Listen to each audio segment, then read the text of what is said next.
حضرت علی فرماتے ہیں کہ تمام رشتوں میں سب سے کمزور رشتہ تمہارے جسم اور تمہاری روح کا ہے، نہ جانے کس وقت اور کہاں ٹوٹ جائے۔ 5 چیزوں سے ہمیشہ دور بھاگو: امیر سے جب وہ بھوکا ہو جائے، کمینے سے جب وہ امیر ہو جائے، نشہ بازوں کی محفل سے، فحش ناولوں اور رسالوں سے، اور تہمت کی جگہ سے۔ دوستی کرنا اتنا آسان ہے جیسے مٹی سے مٹی پر لکھنا، لیکن دوستی نبھانا اتنا مشکل ہے جیسے پانی سے پانی پر لکھنا۔ کوئی بھی مرد یا عورت سچے پیار کے بارے میں نہیں بتا سکتا جب تک کہ اسے شادی کیے ہوئے 25 برس کا عرصہ نہ بیت گیا ہو۔ دوسروں کی غلطیوں سے سیکھیں، آپ کی عمر اتنی نہیں کہ ساری غلطیاں خود کریں۔ اکثر لوگوں کے جب مقصد ختم ہو جاتے ہیں تو ان کا ضمیر جاگ جاتا ہے، جب تک مفاد رہتا ہے ضمیر بھی سویا رہتا ہے۔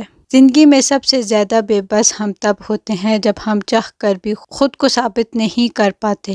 شدید دکھ ہوتا ہے جب ہم کسی پر اندھوں کی طرح اعتماد کریں اور وہ ثابت کر دے کہ ہم واقعی اندھے ہیں۔ کامیاب زندگی کی نشانی یہ ہے کہ جب آپ پیچھے مڑ کر دیکھیں تو زندگی میں کوئی پچھتاوا نہ ہو۔ عورت نازک ہوتی ہے اور مرد سخت جان ہوتا ہے، اس کے باوجود عورت مرد کا تھپڑ بھی سہ جاتی ہے اور مرد اس کی اونچی آواز تک برداشت نہیں کر سکتا۔ زندگی میں ہر شخص کو محنت کرنی پڑتی ہے، لیکن جو جوانی میں بھرپور محنت کرتے ہیں انہیں بڑھاپے میں خوار نہیں ہونا پڑتا۔ عبادت کے وقت اپنے دل کو قابو میں رکھنا، جب دسترخوان پر بیٹھ جائیں تو اپنے پیٹ کو قابو میں رکھنا، کسی کے گھر جاؤ تو اپنی آنکھوں کو قابو میں رکھنا۔ اگر کوئی شخص تمہیں کھو دینے سے خوفزدہ نہ ہو تو جان لو کہ اسے کبھی تمہاری پرواہ تھی ہی نہیں۔ کچھ لوگ جب روتے ہیں تو اس لیے نہیں کہ وہ کمزور ہوتے ہیں، بلکہ اس لیے کہ مضبوط رہتے رہتے تھک جاتے ہیں۔ زندگی سے کبھی پیار نہ کرو، یہ کسی سے وفا نہیں کرتی، اور موت کو کبھی مت بھولو، یہ کسی کو دھوکہ نہیں دیتی۔ مجھے ان لوگوں کی پرواہ نہیں جو میرے دشمن ہیں، محتاط ان لوگوں سے رہتا ہوں جو میرے ساتھ ہوتے ہیں،